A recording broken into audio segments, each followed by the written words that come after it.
This is Short Stories Podcast, a production of AdventuresInAudio.net.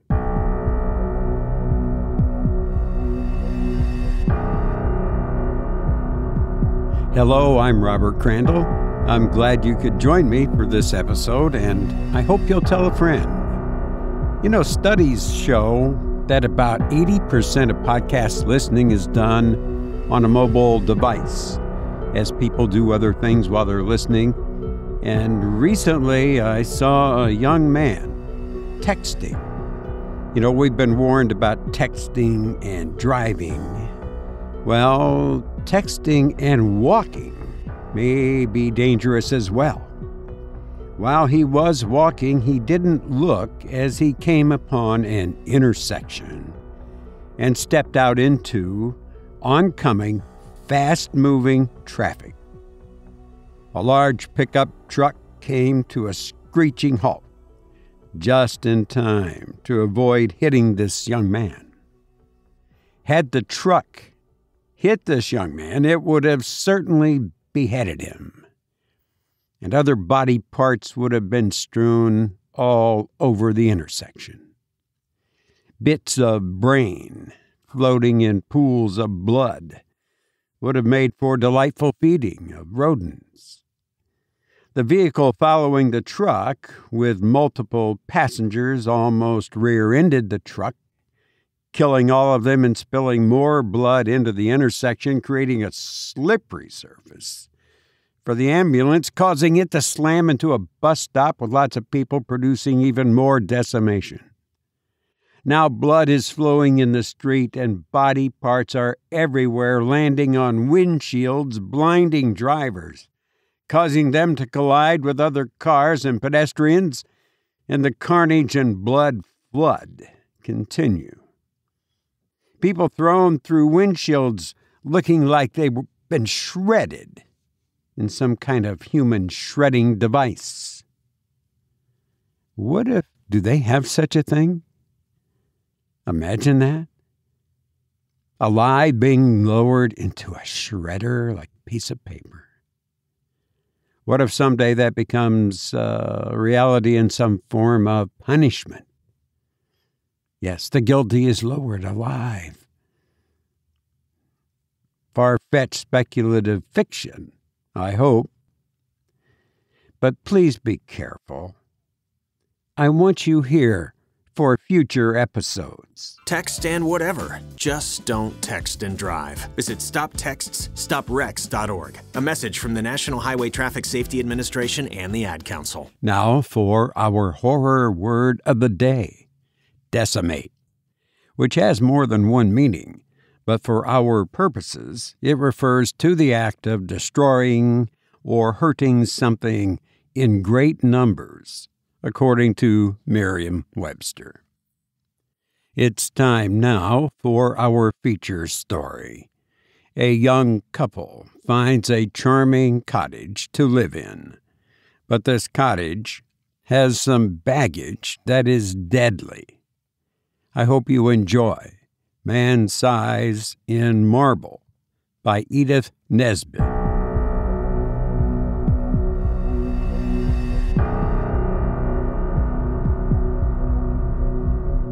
Although every word of this story is true as despair, I do not expect people to believe it. Nowadays, a rational explanation is required before belief is possible. Let me then at once offer the rational explanation, which finds most favor among those who have heard the tale of my life's tragedy. It is held that we were under a delusion, Laura and I, on that 31st of October, and that this supposition places the whole matter on a satisfactory and believable basis. The reader can judge when he too has heard my story how far this is an explanation and in what sense it is rational.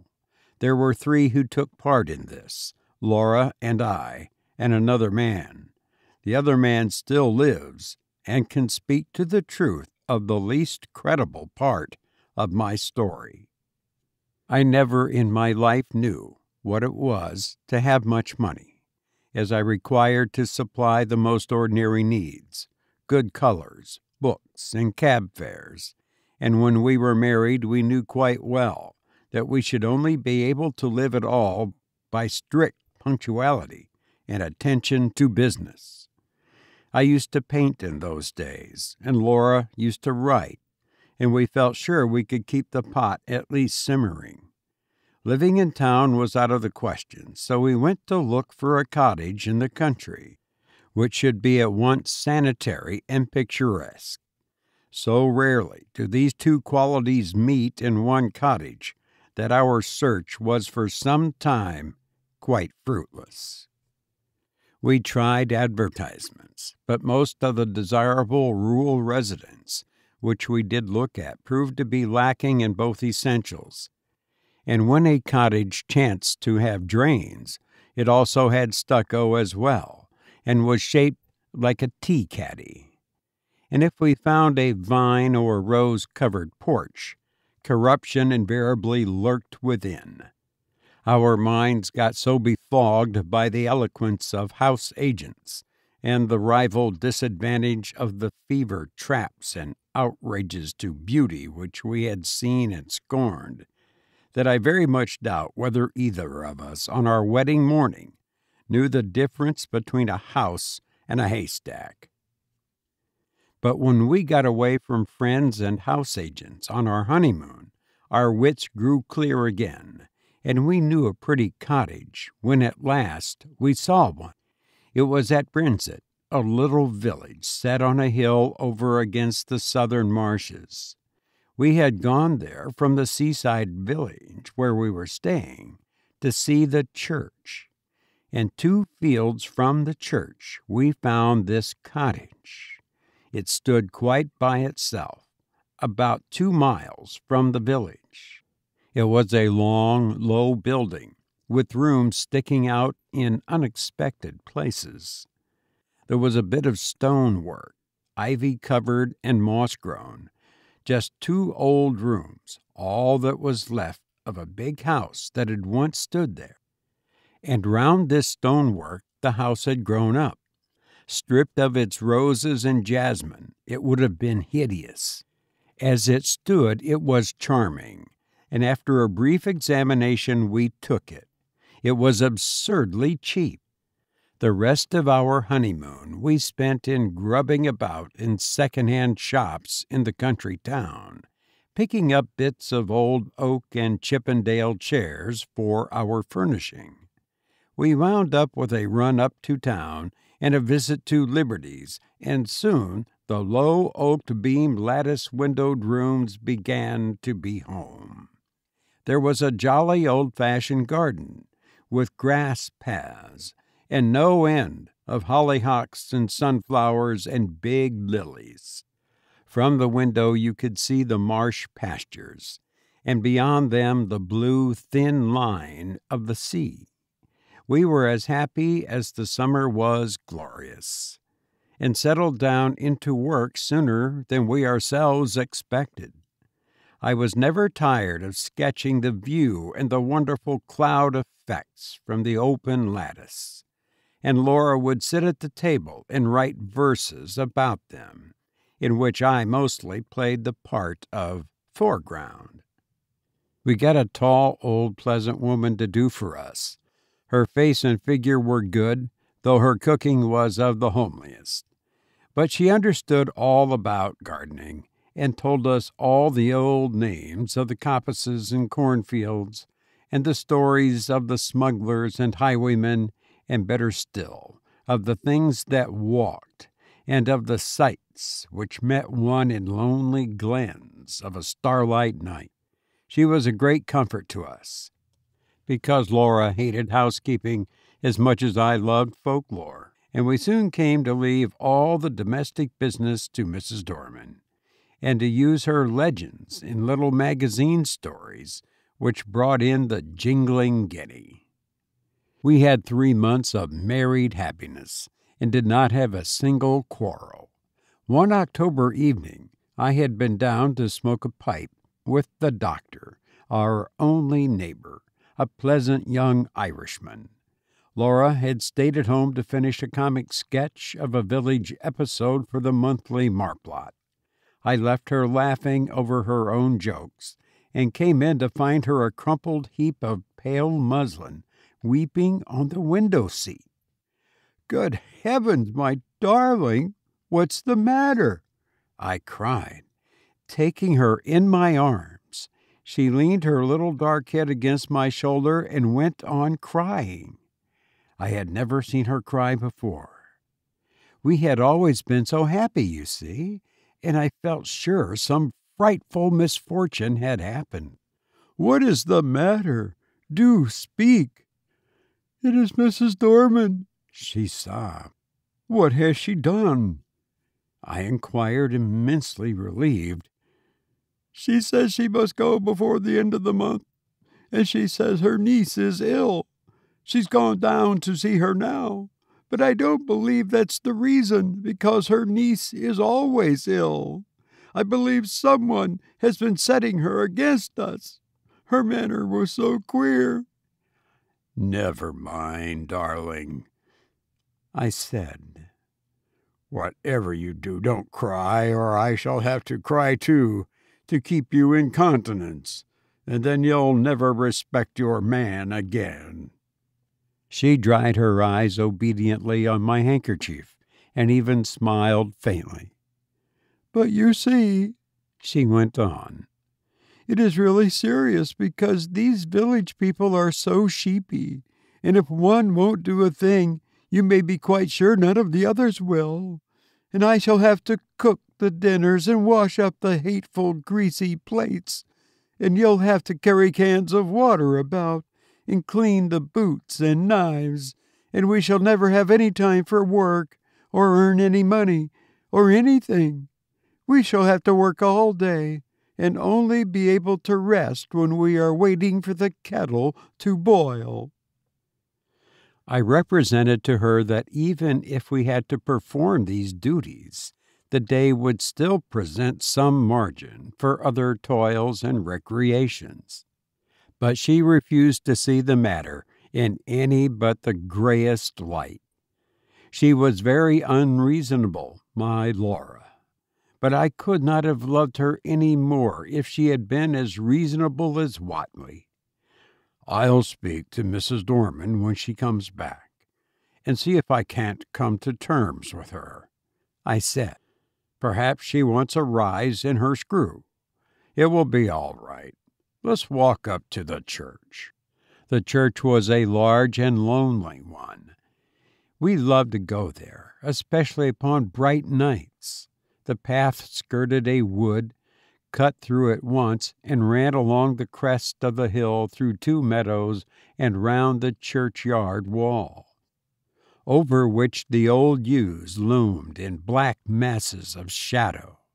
This path, which was partly paved, was called the bier balk, for it had long been the way by which the corpses had been carried to burial. The churchyard was richly treed, and was shaded by great elms which stood just outside and stretched their majestic arms in benediction over the happy dead. A large, low porch let one into the building by a Norman doorway and a heavy oak door studded with iron. Inside, the arches rose into darkness, and between them the reticulated windows, which stood out white in the moonlight. In the chancel the windows were of rich glass, which showed in faint light their noble coloring, and made the black oak of the choir pews hardly more solid than the shadows.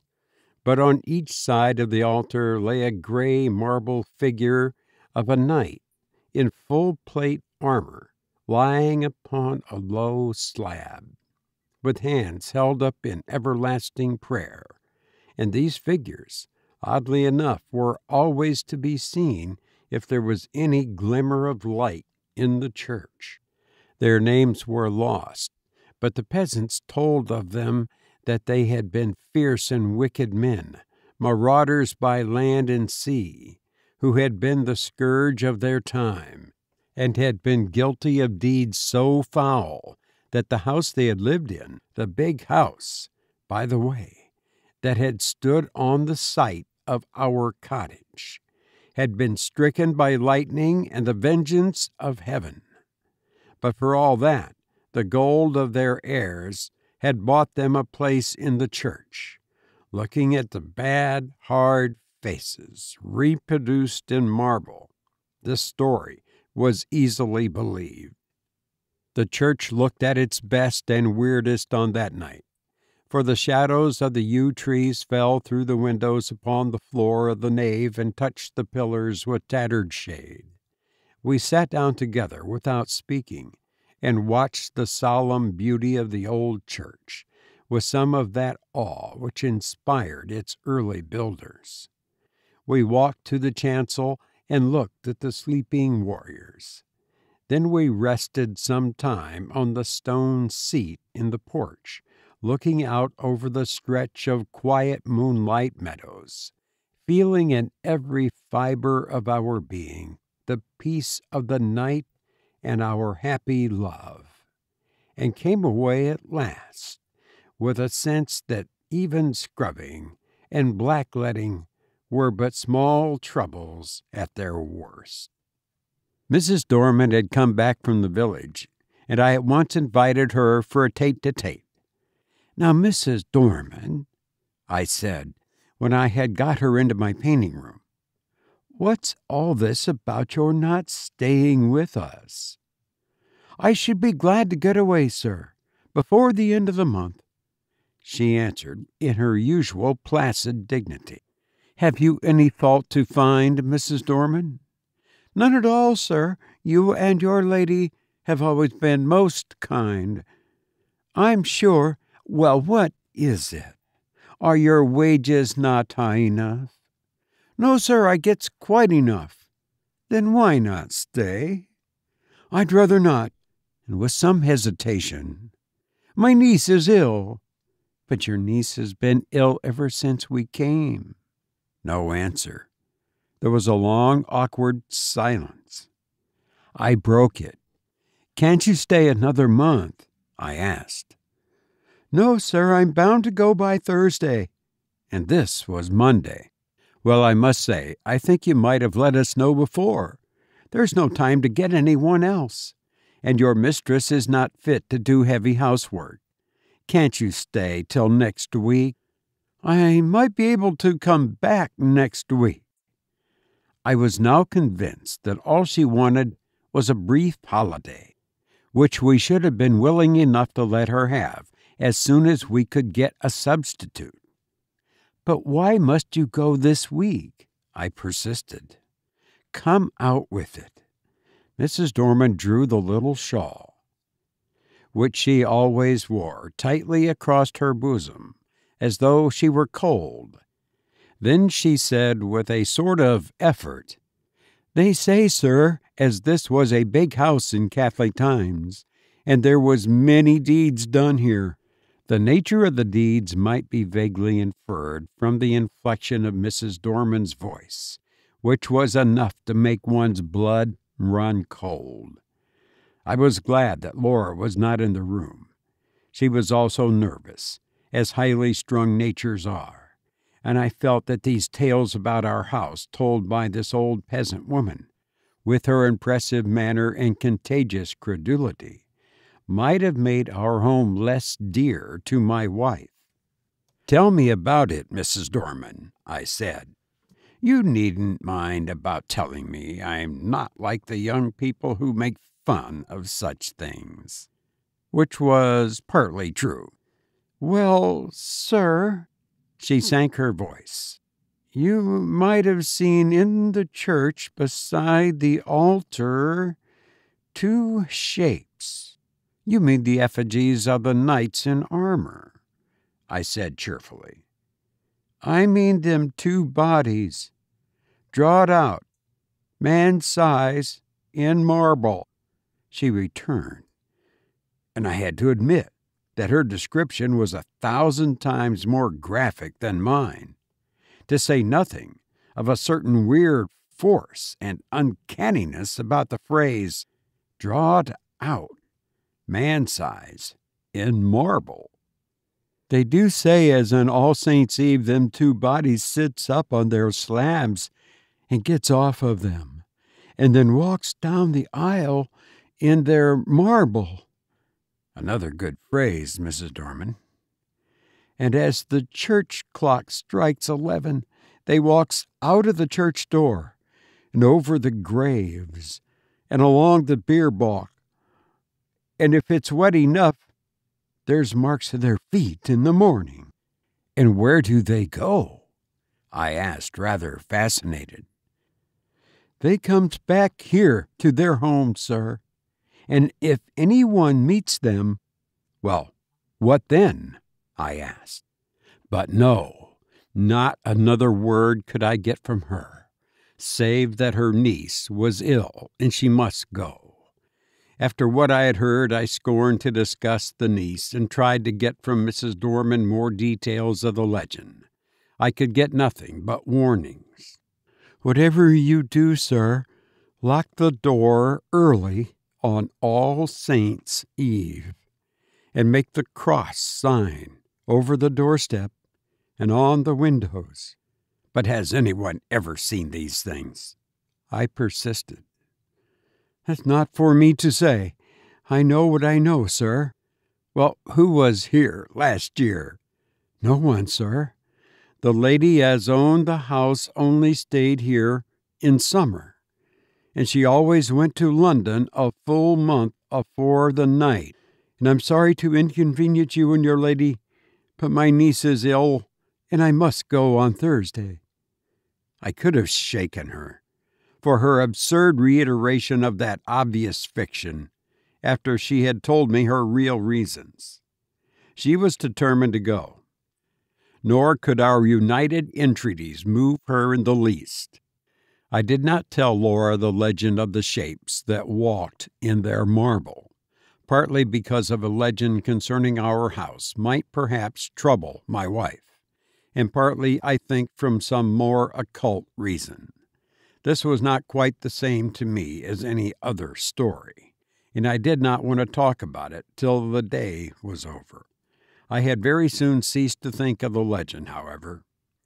I was painting a portrait of Laura against the lattice window, and I could not think of much else. I had got a splendid background of yellow and gray sunset, and was working away with enthusiasm at her lace. On Thursday, Mrs. Dorman went. She relented at parting so far as to say, "Don't put yourself about too much, ma'am, and if there's any little thing I can do next week, I'm sure I shan't mind," from which I inferred that she wished to come back to us after Halloween. Up to the last, she adhered to the fiction of the niece with touching fidelity. Thursday passed off pretty well. Laura showed marked ability in the matter of steak and potatoes, and I confess that my knives and plates, which I insisted upon washing, were better done than I had dared to expect. Friday came. It is about what happened on that Friday that this is written. I wonder if I should have believed it if anyone had told it to me. I will write the story of it as quickly and plainly as I can. Everything that happened on that day is burnt into my brain. I shall not forget anything, nor leave anything out. I got up early, I remember, and lighted the kitchen fire, and had just achieved a smoky success when my little wife came running down, as sunny and sweet as the clear October morning itself. We prepared breakfast together, and found it very good fun. The housework was soon done, and when the brushes and brooms and pails were quiet again, the house was still indeed. It is wonderful what a difference one makes in a house. We really missed Mrs. Dorman, quite apart from the considerations considering pots and pans. We spent the day in dusting our books and putting them straight, and dined gaily on cold steak and coffee. Laura was, if possible, brighter and gayer and sweeter than usual, and I began to think a little domestic toil was really good for her. We had never been so merry since we were married, and the walk we had that afternoon was, I think, the happiest time of all my life. When we had watched the deep scarlet clouds slowly pale into leaden gray against the pale green sky, and saw the white mist curl up along the hedgerows in the distant marsh, we came back to the house, silently, hand in hand. "You are sad, my darling," I said half-jestingly, as we sat down together in our little parlor. I expected a disclaimer, for my own silence had been the silence of complete happiness. To my surprise, she said, "Yes, I think I'm sad, or rather uneasy. I don't think I'm very well. I have shivered 3 or 4 times since we came in. And it's not cold, is it?" "No," I said. I hoped it was not a chill caught from the treacherous mists that roll up from the marshes and the dying light. "No," she said she didn't think so. Then after a silence, she spoke suddenly. "Do you ever have presentiments of evil?" "No," I said, smiling. "I shouldn't believe them if I had." "I do," she went on. "The night my father died, I knew it. Though he was right away in the north of Scotland." I did not answer in words. She sat looking at the fire for some time in silence, gently stroking my hand. At last she sprang up, came behind me, and drawing my head back, kissed me. "There, it's over now," she said. "What a baby I am. Come light the candles, and we'll have some of these new Rubinstein duets." And we spent a happy hour or 2 at the piano. About 10:30, I began to long for the good-night pipe. But Laura looked so white that I felt it would be brutal for me to fill our sitting room with the fumes of a strong Cavendish. "I'll take my pipe outside," I said. "Let me come too." "No, sweetheart, not tonight. You're much too tired. I shan't be long. Get to bed, or I shall have an invalid to nurse tomorrow, as well as the boots to clean." I kissed her and was turning to go when she flung her arms around my neck and held me as if she would never let me go. I stroked her hair. "Come, darling. You're overtired. The housework has been too much for you."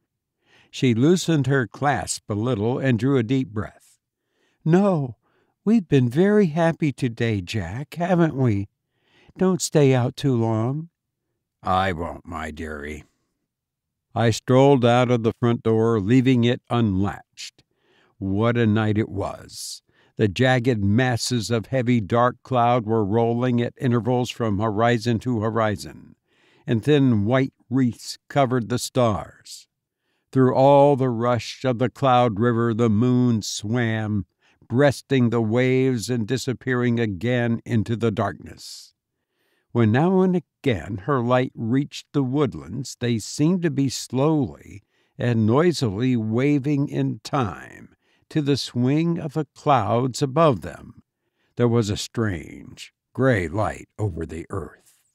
The fields had that shadowy bloom over them which only comes from the marriage of dew and moonshine, or frost and starlight.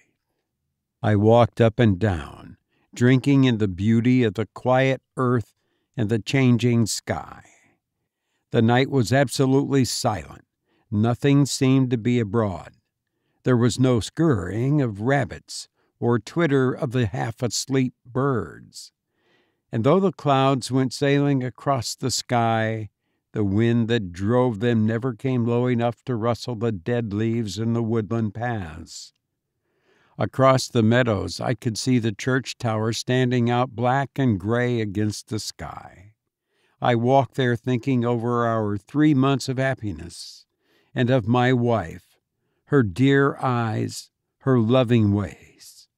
Oh, my little girl, my own little girl, what a vision came then of a long, glad life for you and me together. I heard a bell beat from the church. 11 already. I turned to go in, but the night held me. I could not go back into our little warm rooms yet. I would go up to the church. I felt vaguely that it would be good to carry my love and thankfulness to the sanctuary whither so many loads of sorrow and gladness had been borne by the men and women of the dead years. I looked in at the low window as I went by.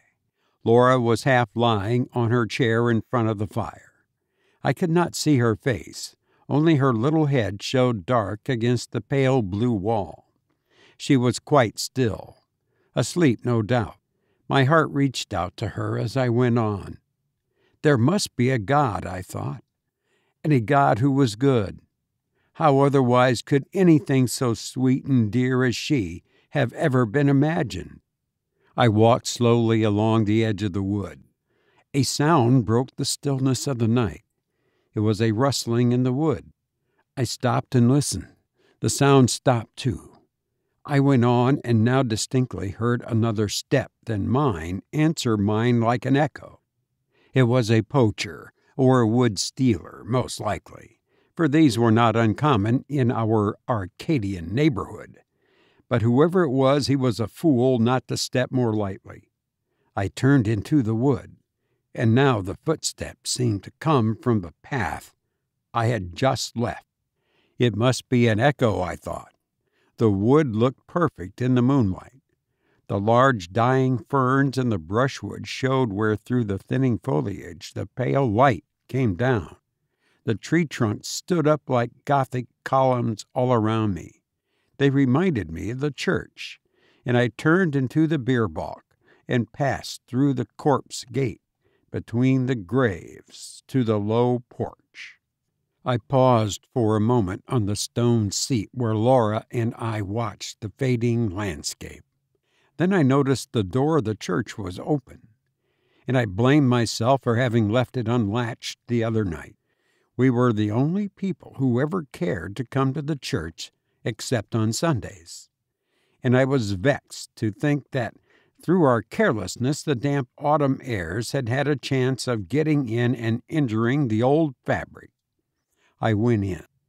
It will seem strange, perhaps, that I should have gone halfway up the aisle before I remembered, with a sudden chill followed by as sudden a rush of self-contempt, that this was the very day and hour when, according to tradition, the shapes, drawed out man's size in marble, began to walk.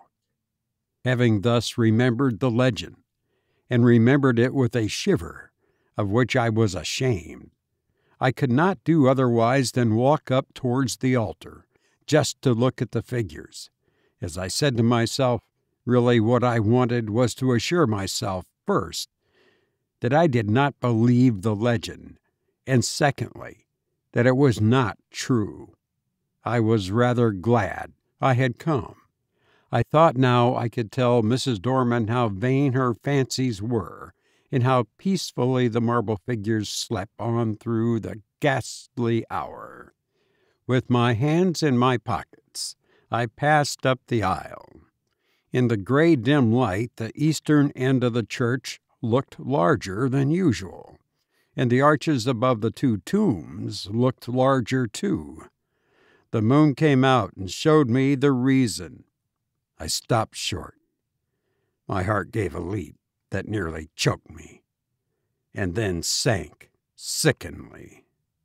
The bodies drawed out man's size were gone, and their marble slabs lay wide and bare in the vague moonlight that slanted through the east window. Were they really gone, or was I mad? Clenching my nerves, I stooped and passed my hand over the smooth slabs and felt their flat, unbroken surface. Had someone taken things away? Was it some vile practical joke? I would make sure anyway. In an instant, I had made a torch of a newspaper which happened to be in my pocket, and lighting it, held it high above my head. Its yellow glare illumined the dark arches and those slabs. The figures were gone, and I was alone in the church. Or was I alone? And then a horror seized me, a horror indefinable and indescribable, an overwhelming certainty of supreme and accomplished calamity. I flung down the torch and tore along the aisle and out through the porch, biting my lips as I ran to keep myself from shrieking aloud. Oh, was I mad? Or what was this that possessed me? I leaped the churchyard wall and took the straight cut across the fields, led by the light from our windows. Just as I got over the first stile, a dark figure seemed to spring out of the ground. Mad still, with that certainty of misfortune, I made for the thing that stood in my path, shouting, "Get out of the way, can't you?" But my push met with more vigorous resistance than I had expected. My arms were caught just above the elbow and held as in a vice, and the raw-boned Irish doctor actually shook me. "Would ye?" he cried in his own unmistakable accents. "Would ye, then? Let me go, you fool," I gasped. "The marble figures have gone from the church. I tell you, they're gone." He broke into a ringing laugh. "I'll have to give you a draft tomorrow, I see. You've been smoking too much and listening to old wives' tales. I tell you, I've seen the bare slabs." "Well, come back with me. I'm going up to old Palmer's, his daughter's ill. We'll look in at the church and let me see the bare slabs." "You go if you like," I said, a little less frantic for his laughter. "I'm going home to my wife." "Rubbish, man," said he. "Do you think I'll permit of that? Are you to go saying all your life that you've seen solid marble endowed with vitality, and me to go all my life saying you were a coward? No, sir, you shan't do it."